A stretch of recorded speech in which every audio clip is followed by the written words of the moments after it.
Right, everybody, ladies and gentlemen. For those who don't know me, my name is Dominic Taylor, and on behalf of the Limerick Writers' Centre and Pat McMahon here of Quay Books, I'd like to welcome you here to our evening of our poetry reading in celebration of UNESCO World Book Day. Now, this is our second year doing this reading in Arthur's Quay Shopping Centre. I'd just like to thank the management and the staff here for allowing us to stage the event. Now, the event is all about inclusiveness and bringing poetry to the people. That's why we're here in the Mall, not inside in a closed room somewhere.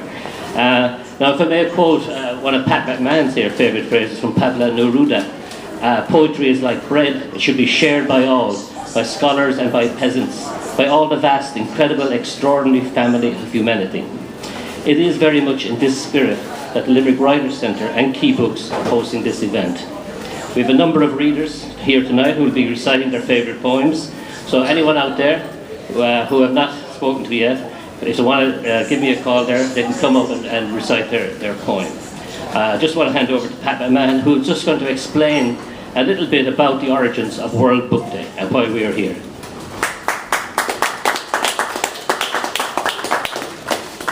Thank you very much, Dominic, and I too want to thank the management of the Arthur's Quay Shopping Centre, Ray Collins, Jerry Battles and Tony and Willie who are supporting us here tonight. And I also want to thank the Limerick Writers' Centre and especially Dominic Taylor, and I really agree with his ideas about democratising poetry and taking poetry out of the art centres and the galleries and the libraries and bringing it into a shopping mall like this. I think this is a really important event to do something like this, to bring poetry to a venue like this is so important. There are two quotations up here that you might look at before you go, which express the same type of idea that Anyway, I'm just saying that there are two poets quoted here as part of our exhibition, Caballero Banal from Catalonia and Gunther Kunert, and I'd like you to look at them because what they generally say is that we read poems because they express something we do not know, and I think that's so important. As Dominic said, this is World Book Day, and World Book Day was chosen, the date was chosen the 23rd of April because that's the day in Catalonia in Barcelona where it has been a tradition on World Book Day for men to give roses to the ladies and for the ladies to give books to the men. So there's, in fact, if you look at Spanish newspapers tomorrow, you'll see that it's actually dominated by what's actually happening in Barcelona today. The streets of Barcelona are thronged with books and roses and people and all this kind of exchange going on. And that's what we were trying to do here. We just want to bring a little bit of the atmosphere and the flavour of what's known as El Día de la Rosa, the Day of the Rose. So that's what we're doing here. And everybody who reads here tonight, I'm going to present you with, when you finish your poem or piece of prose, I'm going to present you with a rose in the spirit of El Día de la Rosa, which is happening, just full of life in Barcelona today. So I'm really pleased that you've come along, and I'm delighted for your participation, and I want to thank you for that. Hopefully the microphone will keep on working. Just one thing, will you just speak as close to the microphone as you can? So it's important that not alone that the people who are sitting here hear the poetry, but the people who are shopping will hear some of the poetry tonight as well. That's part of the reason that we are here, so that there's a greater audience for poetry. So thank you very much again, and I'll hand back to Dominic, who's our MC for the evening.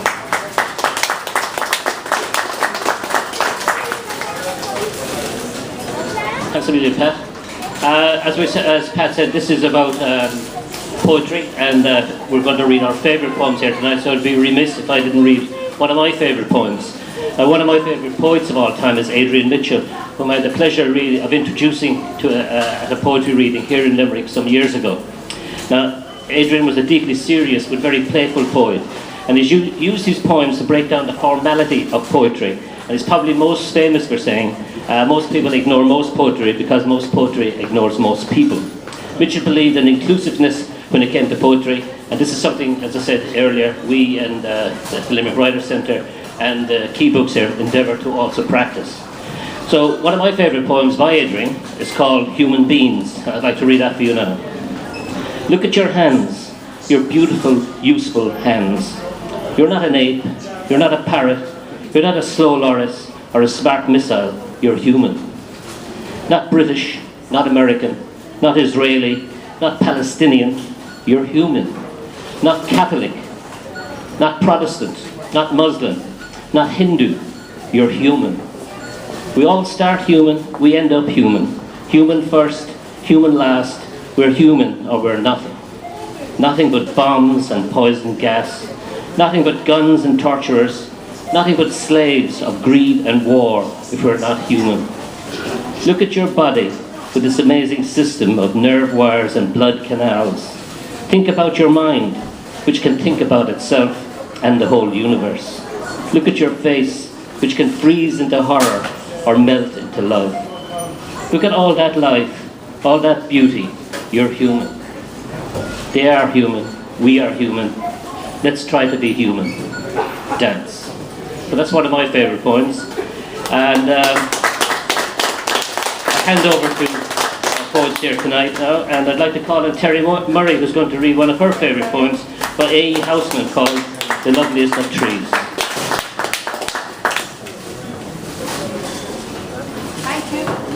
Thank you.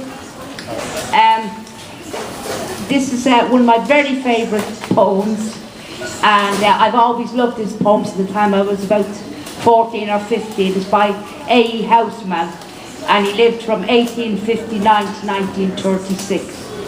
And the critics at the time said he was a minor poet, but I never believed it. So this is The Loveliest of Trees. Loveliest of trees, the cherry now is hung with bloom along the bough, and stands upon the woodland ride, wearing white for Eastertide. Now of my 60 years and 10, 20 will not come again, and take from 70 spring to score, it only leaves me 50 more. And since to look at things in bloom, 50 springs are little room, about the woodlands I will go, to see the cherry hung with snow. Thank you.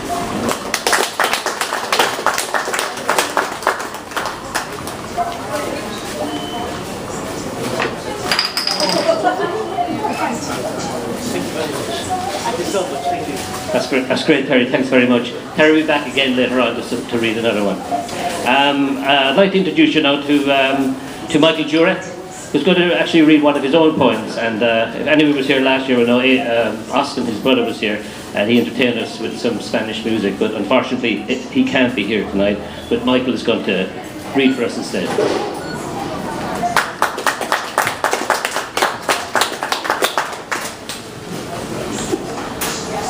Hello, I'm sorry, I wasn't sure whether I was to read my own poems or favourite poems by other poets, and I've about 2 folders of favourite poems by all kinds of poets at home, but I didn't bring them, unfortunately.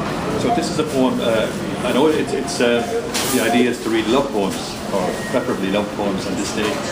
So I'm going to read a light-hearted love poem, and it might appeal to those the generation who might remember the commercials for Daz washing powders and Rolex, chocolate. Well, for you I would paint the skirting board of the Great Wall of China, 2 undercoats and a high gloss finish, with only a 40-minute break for lunch. For you I would wrestle a boa constrictor, teach a school of piranha fish, tickle a Rottweiler. For you I would watch Come Dine With Me, EastEnders, X Factor, trade my Dire Straits collection for the best of Boyzone, listen to a party political broadcast. For you I would give up Guinness, clean the bathroom, drive a Lada, face the bank manager, shout for Leinster. For you I would make the switch from out half to tight head crop, swap my Daz for 2 packets of Brand X. I would even give away my last Rolo and only to you.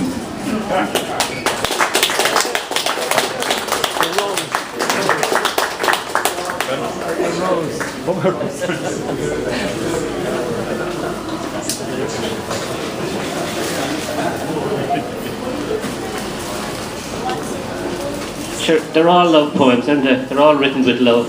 So I mean, don't worry what you're reading. Right? It's not just love, romantic poems. So I put it that way. I'd like to call one of our foreign guests up to read for us. Lucia Brunetti is from Italy, and she's going to read one of the famous Italian poems and the translation as well.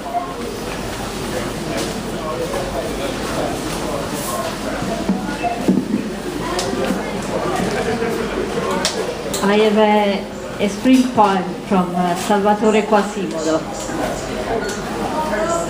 Specchio, ed ecco sul tronco si rompono le gemme, un verde più nuovo dell'erba che il cuore riposa. Il tronco pareva già morto, piegato sul fosso, e tutto sa di miracolo. E sono quell'acqua di nube che oggi rispecchia nei fossi, più azzurro il suo pezzo di cielo, quel verde che spacca la scorza che pure stanotte non c'era. And here is an English translation. Mirror, and suddenly on the trunk buds break out, a green newer than the grass that rests the heart. The trunk seemed already dead, bent on the ditch, and all tastes so miracle. And I am this water of cloud that today reflects in the ditch, a deeper blue its piece of sky. This green that splits the bark that even last night was not there. Doremau.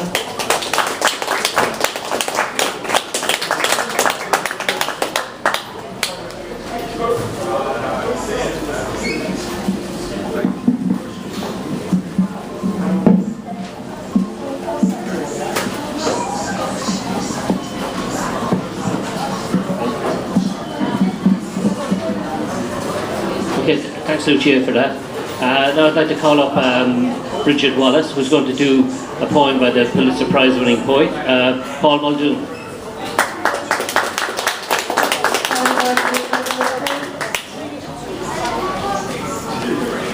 Paul Muldoon is a contemporary poet. He's a Northern Ireland poet. This is called The Field Top.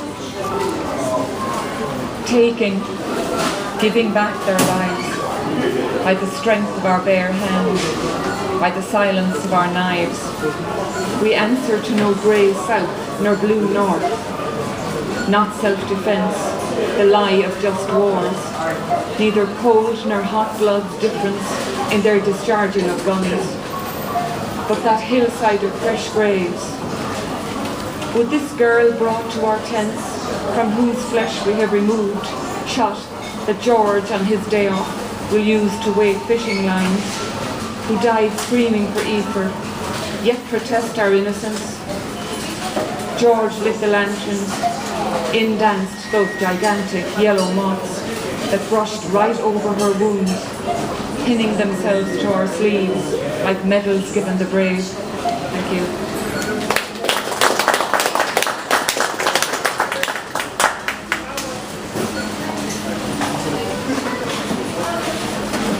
Thanks, Bridget.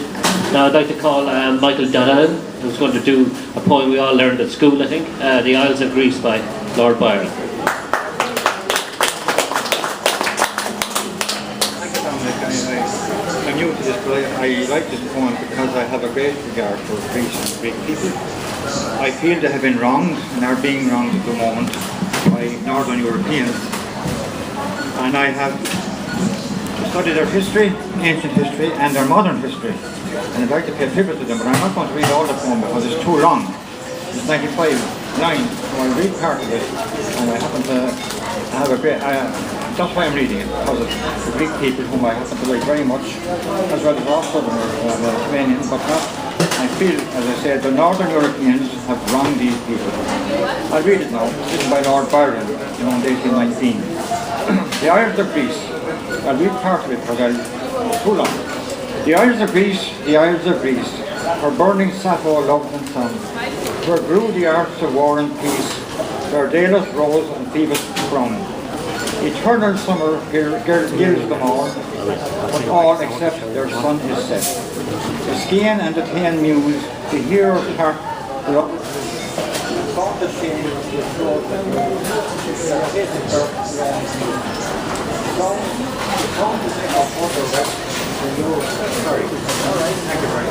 See, and musing there an hour alone, I dreamed that Greece might still be free.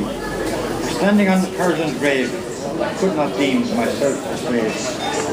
A king sat on a rocky brow, with o'erlooks sea-born Salamis. And ships by thousands lay below, and many nations were all were his. He counted them at break of day, when the sun set, where were they? It's too long, I'll go on a little bit more. Must we but weep, our days more blessed? Must we but blush, our fathers bled? Earth rendered back from out thy breast, a remnant of our Spartan dead. The 300 grant but 3 to make a new Thermopylae. Now, I will finish there because I know it's too long, but my reason to mention is Marathon and Thermopylae, 2 battles of the Greeks. The Greeks asserted themselves over the Persians, modern-day Turks. And I happen to know from reading a lot about the history of the country and being there, that they acquitted themselves very well against the Ottoman Empire and holding on to their language, their faith, their culture, their traditions. I admire them for it. And they deserve a lot better publicity than they are getting today. And they have also contributed greatly in literature. The poems of Gaddafi, Constantinos Gaddafi, who lived in Alexandria. I have read his poetry, and also the other man, I just can't think of his name, Nikos, I just can't remember it now, but there are some, I have contributed lovely poetry and lovely writings to modern literature. So I will finish there, except to say that I would like people to remember tonight that the Greeks are being wronged at the moment, in my opinion. That's why I read that poem. So thank you.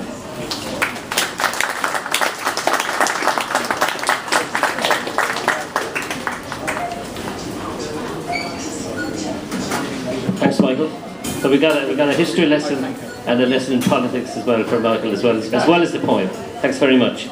Okay, I'd like to call our own Donald Turley, who's going to introduce, I suppose, Heaney for the first time tonight. First poem for Heaney tonight, anyway. Is that right? Yeah. I think sometimes when a poem has real resonance, it means so much to you yourself.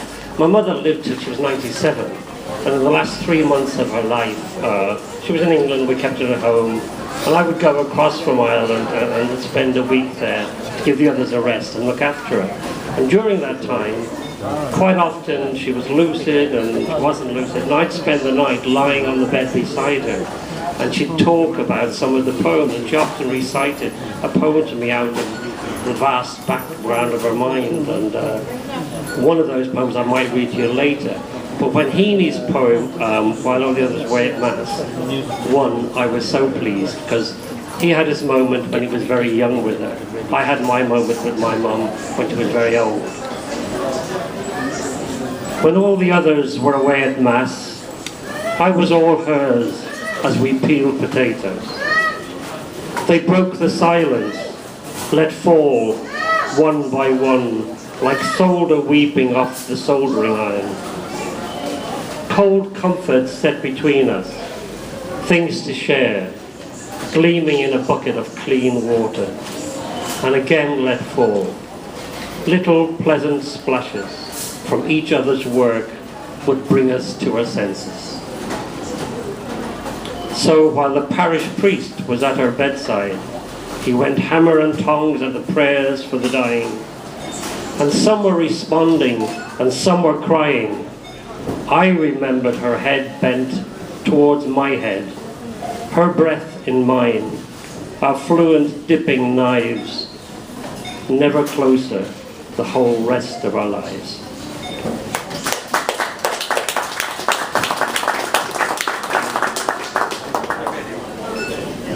Thanks, Donald. And now we're going to have a poem from that other great Irish poet, Michael Donnelly, read by Caleb Brennan.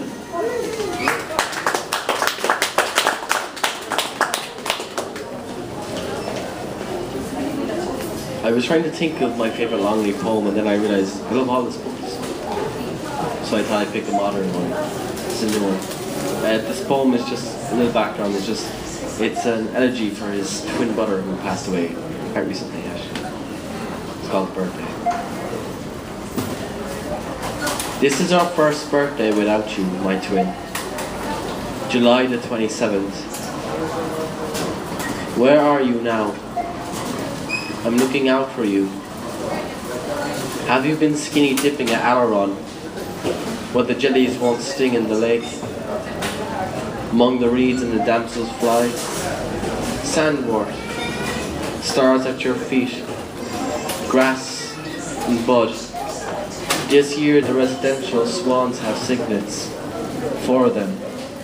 They won't mind you splashing, nor will the sandpipers eyeing Dewatry. For a nesting place among the pebbles at the sapphire line. Now you know the spot.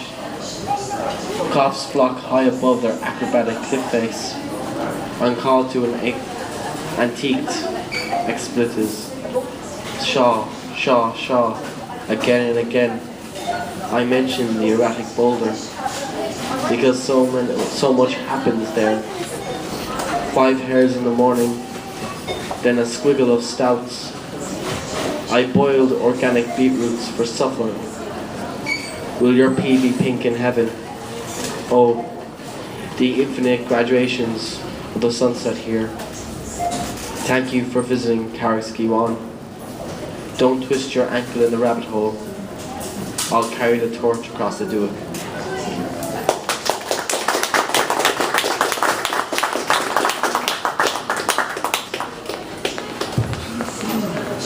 Thanks, Caleb.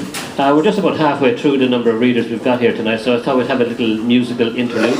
And Mick Lacey is going to play us something, I think Greek, actually, is it? Yeah, okay, so this is Mick Lacey. Theodorakis, as you know, translated Brendan Behan's Laughing Boy into Greece, and it's a national tune.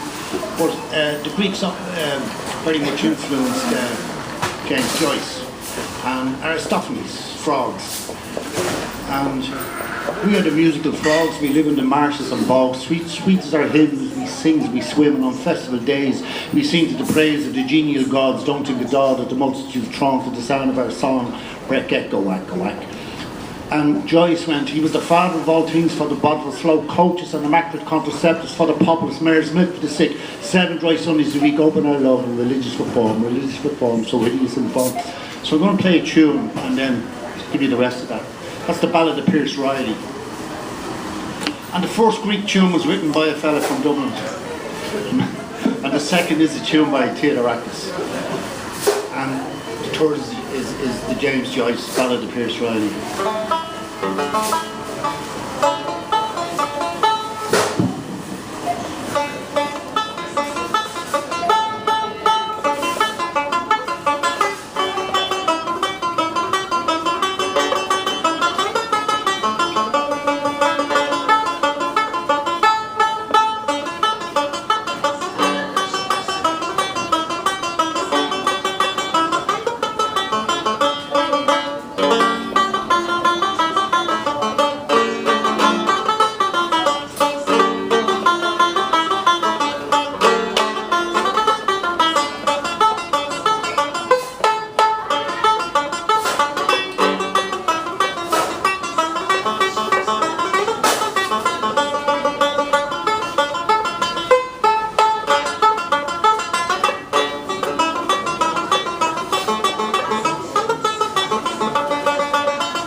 Have you heard of one humpity dumpity?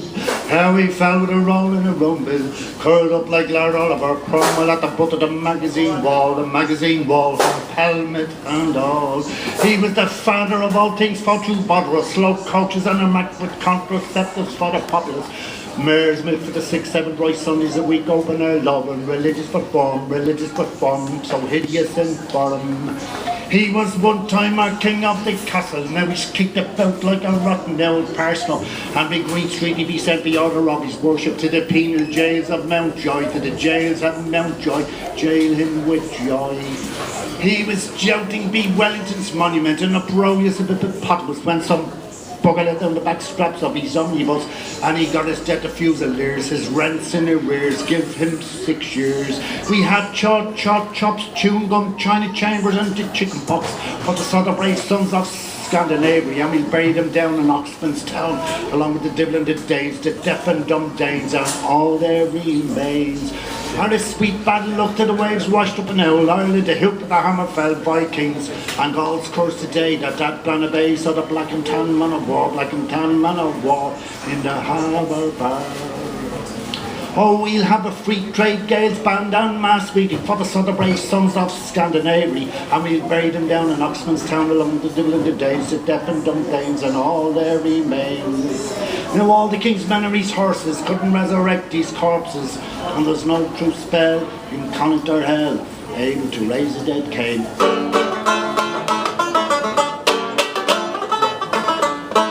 Thank you.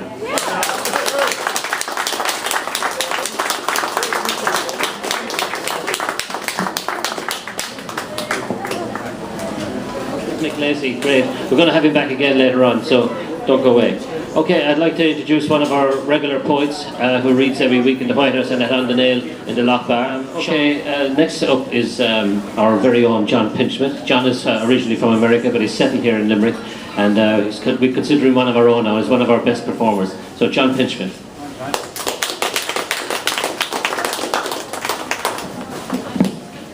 Thanks, Dominic. You're too kind. This is one of my favorite poems that I wrote myself, and it's about a special object. Christy Mahon's Loy. Into the barn last week for a whetstone, but emerged instead with a touchstone of sorts from behind a jumble of old tools. There was the long-handled loy made from a spade, rust and dirt nearly concealing the original green paint on the narrow blade, but still a fine tool to woo young limber girls and fine prancing women, or for killing your dog. Holding it in my matching rough garden hands, it cut through 30 years and a high wall to West Berlin, where I directed the Playboy of the Western world. The players, a worried group of young Americans, scared Playboy's strangeness wouldn't connect. But I insisted we tackle it uncut, like the Shakespeare we studied. A glossary was added to the program for words like boreen, the spit of, gob, tinker, the divil of one, wake, puccine, wished, and yes, loy, a farm tool for digging peat from a bog dried for fuel called turf. After long weeks of rehearsals and a near mutiny, nervous opening night, and the lights dimmed to Irish music, and then lights up, and slowly the lyrical, comic, coarse language wove its spell on actors as much as audience, wrapped from the richness of image and emotion that captured Synge's joyous, dark, raw old Ireland. Again, next night, the last, and after we struck the set. Bar counter, Sugon, settle, dresser, turf fire, gone to the traditional oblivion of the stage. Later, at the cast party, Robin MacDonald, who should have played Peggy and Mike, presented a gift from them all, reading the quote from the play, accent perfect, attached to a large bottle of Irish whiskey. It'd be a poor thing to have you eating your spuds dry. Hefting the loy in the mouth of the barn, in rainy sunlight, on our few wide and windy acres of rich Munster land, I wonder where they are, the students, now nearing 50. Do fiddles or tin whistles, half-remembered lines ever take them back, like me, as I hold, proudly, happily, the loy that never worked a bog, but heard poetry. Thank you.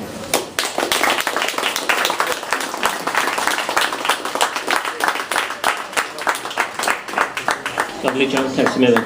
Okay, I'd like to ask somebody here who made his debut actually here last year as a poet, I suppose, as somebody who performs his work, and that's Phil Hackett. He's here again tonight, so welcome back.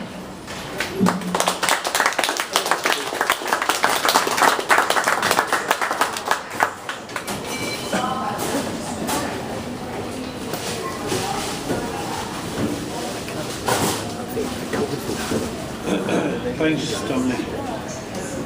I'm slightly less nervous now than I was last year. This is called the Man from Enniscorn. If I could take a page from Clean, the path ahead I'd walk with ease. In the Ireland of old, when he was young and bold, he walked the hills of Kerry. From Enniscorn to Connor Pass, Dingle or Kenmare, the man of iron was hell-bent on breaking yoke and plough. No easy road his life would take, a journey of envious ascent, on the high seas of the frozen shores Antarctic. A jovial mood, an easy banter, he shared amongst the crew. An incidental hero of the Victorian age. He sought no glory, but the daily wage. No pluckier man, a woeful task, he passed them all with ease. Scott, Shackleton, were lucky to have him by their side. Easter 16 came and went, and Irish hearts were saddened. The Great War was not so great at all. Irish mothers wept. A time came for Tommy Crean to lose the sea legs given. Terra Firma, an ancient Hibernia, called him to the shore. The kingdom calling, seagulls crying over the fields of Enniscorn. Riding storming lanes and byways, going gently to the night, a page from your heart of hearts. If only I could take my hero, O noblest of errands, unsung heroes, adieu. Thank you.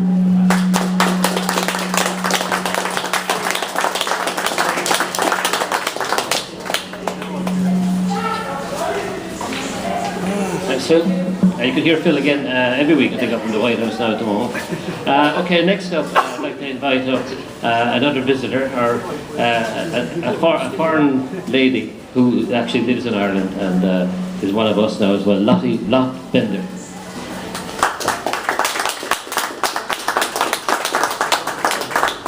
Thanks, Dominic. I didn't realise it was the favourite poem, so I'm going to read one of my own. But it's just as well because I very much enjoy John Donne and I always get a bit tongue-tied if I ever try reading one of his poems out loud. The poem I'd like to read is The Spectacle. Looks, cars, televisions, all those promises of happiness. No belonging. Without this, there is nothing. The ultimate aspiration? To look like a Barbie, talk like a celebrity, smell like summer blossoms, and arrive, sleek and slimmed, to the latest gala in the belly of a Jaguar. Fearless, proud, gold on every finger, commanding authority, existing in the glow of objects. When the light goes out, there is nothing left. No sense of self. Is happiness not to be found inside rather than out? Thank you.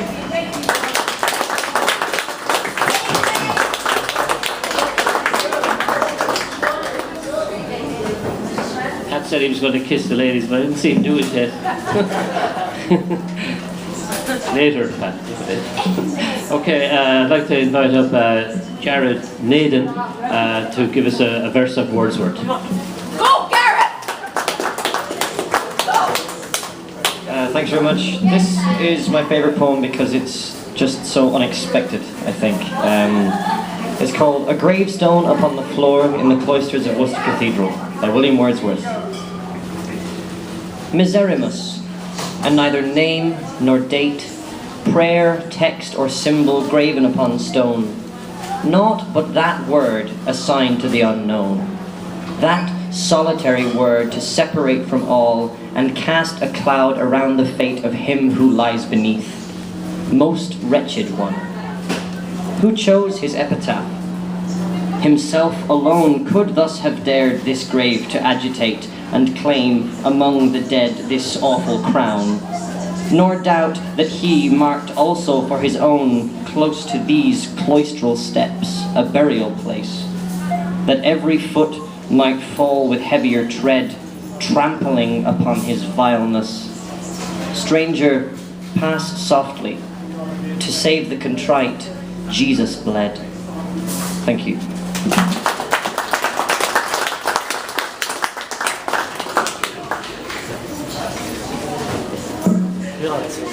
Thanks, Jared. Thanks very much. Thank you.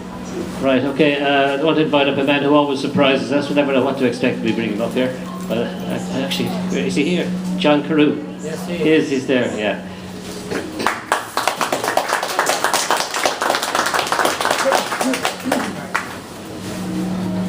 Thank you, Dominic. I'm a little bit taller than Dominic. I just realised that now. It's lovely to be here with you this evening, and it's beautiful weather that we're having. And just to remember that 100 years ago, young men were being slaughtered all over Europe in a so-called war to end all wars. So this poem is called Jack Muldoon and I. We were proud to go and fight for king and country, Jack Muldoon and I. They marched us up the hill and they marched us down again. They marched us in the sun and they marched us in the rain. They gave us a uniform, boots and a gun, and made us fighting men. Smiling young boys without the worries of the world, etched upon our faces, Jack Muldoon and I. They trooped us through the streets, through the flag-waving, cheering crowds, Jack Muldoon and I. I saw Jack's blonde hair and blue eyes shine in the sun as he kissed his sweetheart goodbye. They sailed us off to France in their mighty battleships.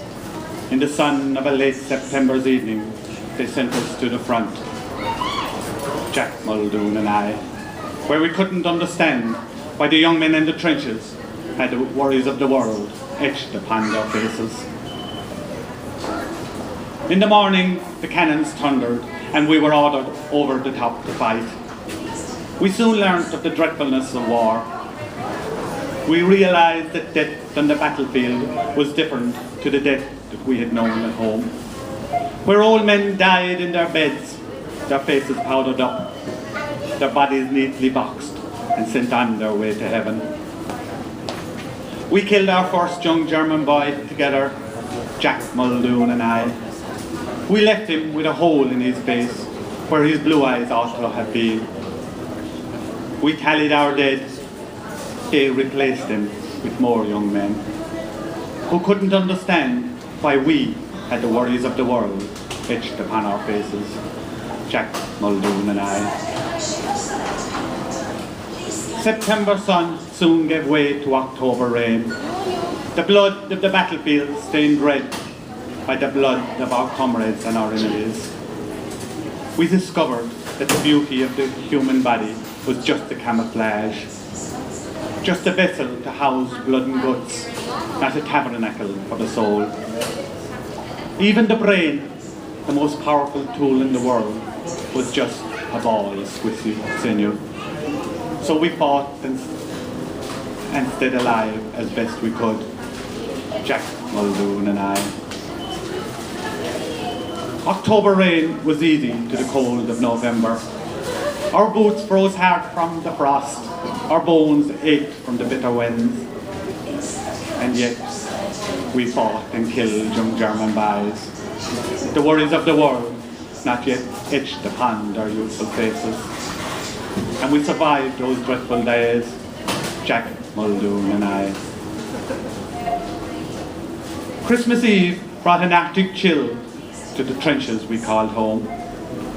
In the morning, our battlefields cleansed by a blanket of white snow. Christ the Saviour was born. Had he come to deliver us from our living hell? Could we go home to our mothers from the anguish of this abyss, Jack Muldoon and I? But the cannons roared, and we turned the crystal white snow blood red. In the evening, as dusk began to fall, our day's killing almost done, a bullet found Jack's brow. A trickle of blood tarnished his blue eyes, and I knew that a tiny bullet hole in his forehead would leave a gaping gap where Jack's blonde hair ought to have been. So I cradled him to my breast and prayed, please God, leave a stray bullet find my heart, for I knew that we would never soldier again together, Jack Muldoon and I. The minutes turned to hours, the hours to days, days to weeks, weeks to months, and still I killed young German boys. My childhood fantasy of being a noble warrior, a knight in shining arms, just an illusion now, for all I had become was a killing machine. So I fought and killed young German boys until they said, that's enough killing for now. It's time to have peace. They sailed us home in their mighty battleships, hung medals on our chests, and marched us through the streets. The people stopped and stared. No flag waving, no cheering, just a deafening silence as they watched old men traipse by, some crippled, some disfigured, some mad, all with the worries of the world etched upon their faces. Those of us that could walk, they gave us a coat and boots and sent us on our way. Our fighting days over, no longer any use to our king and country, Jack Muldoon and I. Jack's sweetheart was not there. She had married a banker's son. He had a college education. He did not have to fight. He became a politician. Mighty speeches he would make of how we should fight to defend the honor of our nation. He sent another generation of young men to fight and kill young German boys, the worries of the world not yet etched upon their youthful faces. His sons, they did not have to fight, for they too had a college education. It was young men like Jack Muldoon and I that went to do their bidding. Thank you.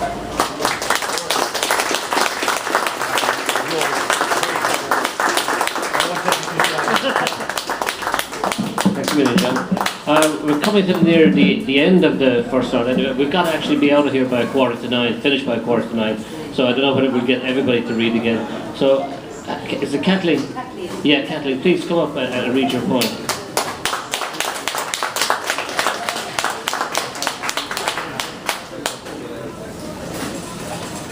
Okay.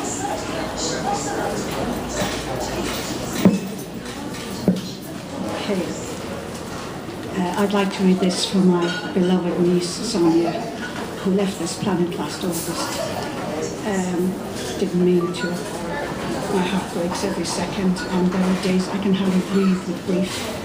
This is one of her lonely poems called Friday Night. An Arctic wind howls and whistles in this room. Light in the corner casts no drawn shadow on any human frame, just dead light. The television mournful fills the quiet. Even the fire's warmth skids up the great escape. Empty chairs gape in a moribund soiree. Music muffled at the sound machine is caged and abandoned, struggling to meet out its tunes. Nobody home. Every night is this concentrated oneness. Plates ache for use in a kitchen suffused by single pots. One hob ring rots. My bed awaits, one side slanting, crinkles low on the left side.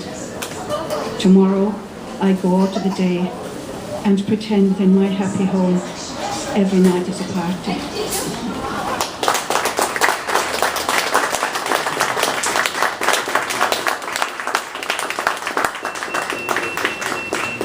Thank you, Kathleen, for that. And I think any of us who read regularly at the White House will remember Sonia.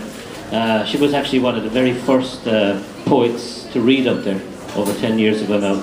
She always had a great sense of fun, as well as being a great poet as well. And we really do miss her, and we're really sad when we heard the news. So anyway, that's it. Okay, our final poet to read tonight is Tom McCarthy.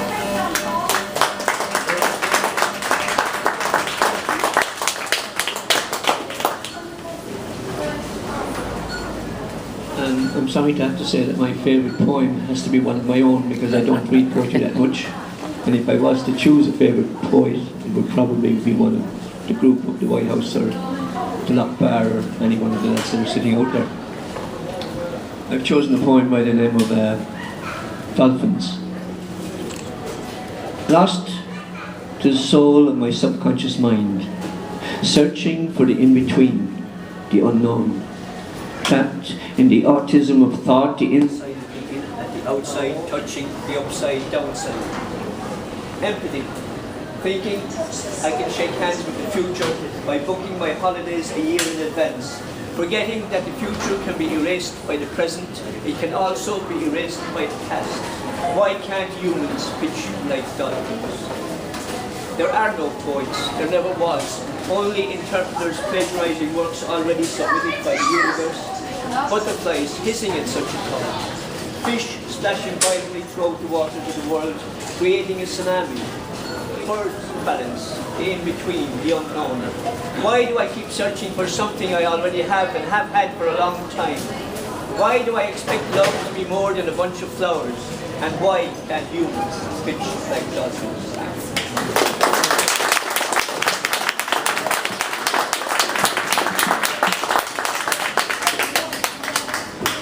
Thanks, Tom, for that. Okay, look, as I said, I thought we'd have time for more people to read, but I would like to ask one person up again to read a poem. She's one of the people that I think we feel the most love for in the White House, and it's Terry Murray. And I think I'd love to hear her just read one more poem, and we're going to finish him with some piece of music from Mick Lacey. Okay.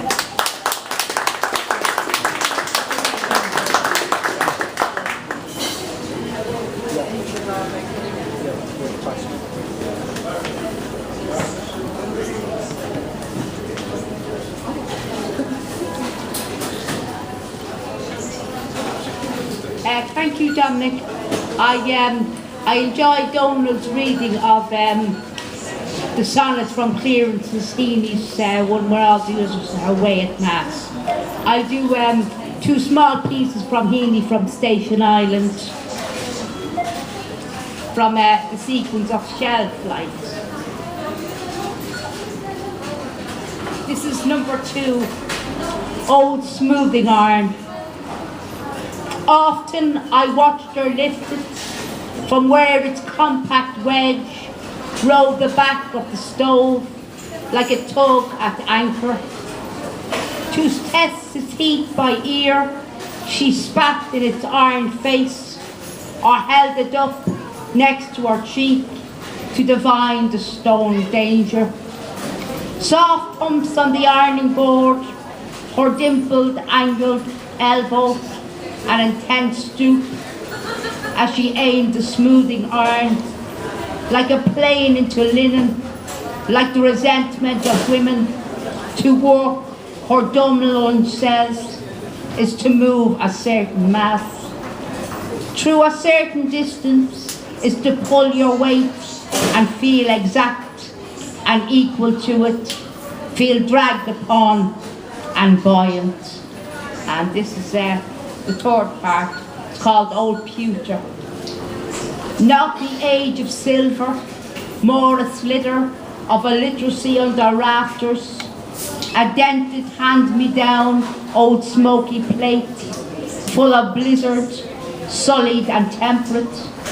I love, on showy pewter, my soft option when it comes to the metals, next to solder that keeps at the touch of a hot iron, doleful and placid as a gloss bark alder. Reflected in the nibblous lid of a pool where once I thought I had drowned one winter day, a stone's throw from the house, and the whole country was missed, and I had deliberately. Glimmerings are what the soul's composed of, fogged up challenges, far conscience glittered, and hangdog, half-truths, earnest of true love, and the whole late flooding thaw of ancestors. Thank you.